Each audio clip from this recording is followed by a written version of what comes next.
Did your parents tell you that you should go to school, study hard and get a good job afterwards? Believe it or not, but that's not actually good advice. But that's what most parents tell their kids and most school teachers too. Welcome to Book Club, an ongoing series where each week I distill one high-impact book in less than 10 minutes. Today we'll be talking about Rich Dad Poor Dad by Robert Kiyosaki. Before we begin though, I need to clarify that this video contains the opinion of the book and not my own thoughts. In fact, this book contains quite a bit of advice that I don't completely resonate with. But this is still one of the most successful books about financial education out there. And Robert Kiyosaki definitely knows more about it than I do. So just a heads up, you don't need to accept everything you read in books. But it's good to be open to all ideas, because chances are the author knows far more about the topic than the readers do. Also, this book is a great gift for pretty much anyone, so you can get it from the description down below. So let's get back to the book. Think about what you learned in school about money. This will be very hard for most of you because most schools don't teach anything about becoming and staying rich. And so it's only the rich families that remain rich throughout the generations. Robert Kiyosaki faced these exact problems when he grew up. He and his friend Mike were curious boys who wanted to grow rich when they grew up. They tried all sorts of entrepreneurial ideas but failed every time. So they turned to their dads for advice. Robert's father was a well-educated but poor dad, and his advice was the familiar: go to school, study hard and find a job. The thing about this advice, Robert says, is one would have to spend a lot of time working very hard, yet the government, the bill collectors and the bosses will take most of the reward. Now, lots of people still follow poor dad's mantra, but many do it out of a sense of fear. We study hard as kids and work even harder as adults. And we avoid poverty by doing so, but we certainly aren't getting any wealthier. But there are some people who don't teach that mantra to their kids. People who know how money is created, increased and maintained. People like Mike's father, the rich dad who became the financial mentor of the young boys. So at first, Rich Dad made a deal with young Robert, offering to teach him what he knew about money if the boy would work for him at only 10 cents an hour. Robert agreed, but soon felt exploited. He complained to Rich Dad that he wasn't learning anything. But there it was, his first lesson. Robert Kiyosaki had just learned that life often pushes you around. And he had learned that working for money does not make you rich. Which is why rich people don't work for money. Rich people become rich by making their money work for them. Instead of spending all their income on luxuries, they invest a portion of it in assets of various types. And then, rather than working for money,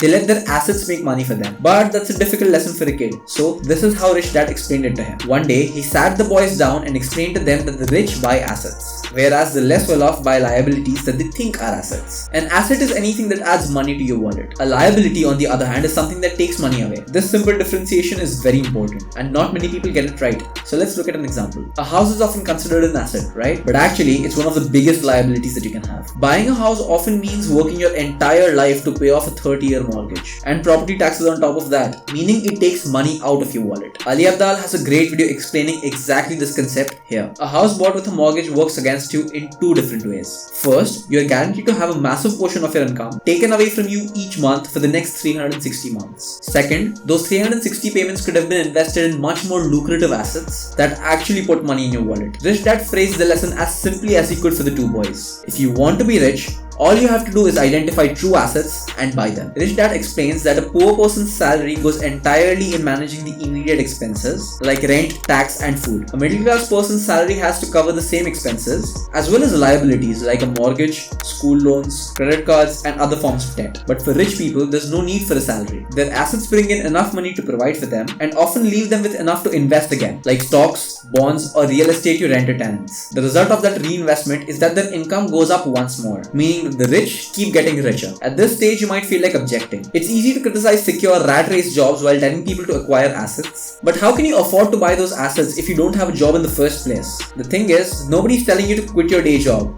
yet. What Robert is emphasizing is the importance of minding your own business. It simply means tending to your own finances and making money for yourself as well, not just your employer. In other words, minding your own business means making money through your portfolio of assets and not through promotions, bonuses or raises. Understand the difference between your profession and your business. Your profession is what you do 40 hours a week to pay the bills, buy groceries and cover other living costs. Usually it gives you a specific title such as sales manager. Your business, on the other hand, is what you give your time and money to help grow your assets. When Robert was young, his poor dad advised him to focus on finding a secure job, but his rich dad, on the other hand, told him to start buying assets. And the second one is the advice that Robert took. Robert opened his first business at just the age of 9. He paid his friend's sister to rent out comic books to the kids in the neighborhood. Others did the work and he just collected the money. When he was older, he worked a day job too. In fact, he put in long hours of work as an employee of large companies like Xerox and Standard Oil of California, but all the while he was keeping his expenses and liabilities low, investing what remained of his salary, and collecting a healthy portfolio of income producing assets. assets. That's how Robert Kiyosaki learned to mind his own business. Sure, he had a job too,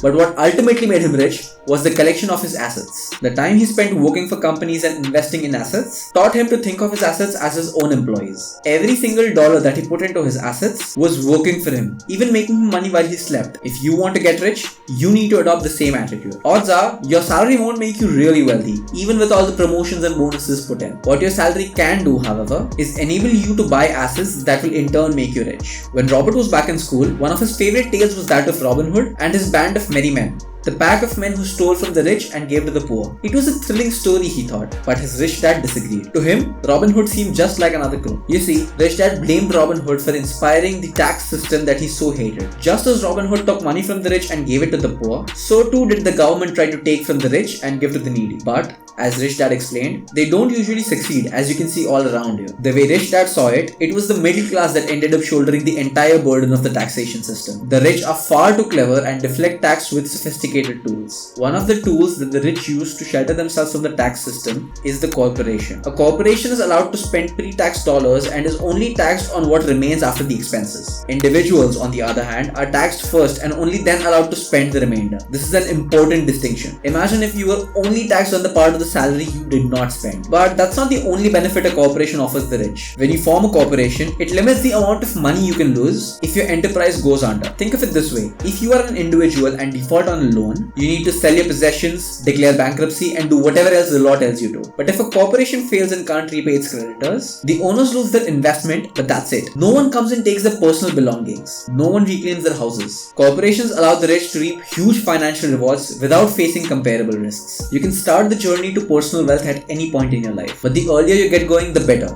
Obviously, if you start at 20 years of age, there's much more likelihood that you'll get rich rather than if you start at 30. But regardless of your age, the best way to get started is to follow these 3 steps. The first is to appraise your finances, the second is to set yourself some goals, and the third is to acquire knowledge necessary to reach them. Let's go through all of these in detail. In the first step, take an honest look at your financial state. With your current job, think about the income you have now and what you can expect in the future and the kinds of expenses you can handle with it. You may find that the sports car you're drooling over is simply out of your budget. Remember, be honest. Don't consider the money you cannot hold in your hands. After this, you can set realistic financial goals. You could say that you want the sports car to be within your reach in 5 years' time, for example. The next step is to then start building your financial intelligence. Consider this to be an investment into the greatest asset that you have.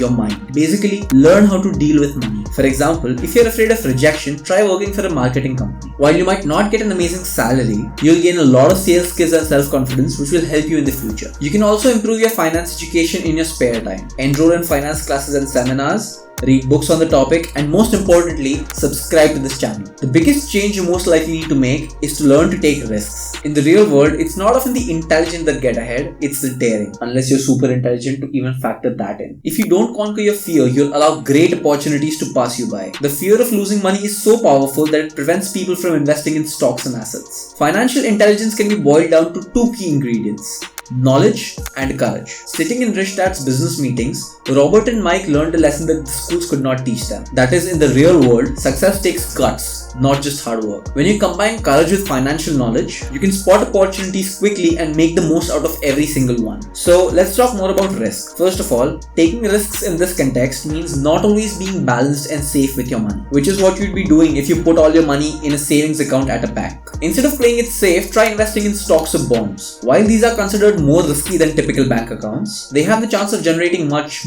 more wealth. Sometimes, as is the case with stocks, this can happen in very short periods of time. You should definitely check out this video to understand more about these investments. Of course, the higher the potential for return, the higher the risks. With stocks, for example, there's always the chance that you could lose your entire investment. But if you don't take the risk in the first place, you're guaranteed to never make big returns. When Robert graduated from college, he landed a steady, well-paying job almost immediately. For most people, that would have been a dream come true, and that's exactly how poor dad saw it. But not Rich Dad though, and not Robert either. After about 6 months, he left his job and joined the Marine Corps to learn how to fly. His poor dad was angry, he couldn't understand him, but his rich dad congratulated him. And it is not because he encouraged recklessness, it was because he understood exactly what Robert was doing. Robert wasn't trying to make a steady salary, he was trying to learn. He was searching for work that had something useful to teach him. His rich dad had drilled it to him that knowing a little about a lot was extremely important for becoming rich. That's why Robert was working to learn, not just to earn. His poor dad couldn't understand this. To him, Robert was doing the exact opposite of what you should do to become rich. You see, he was an academic man.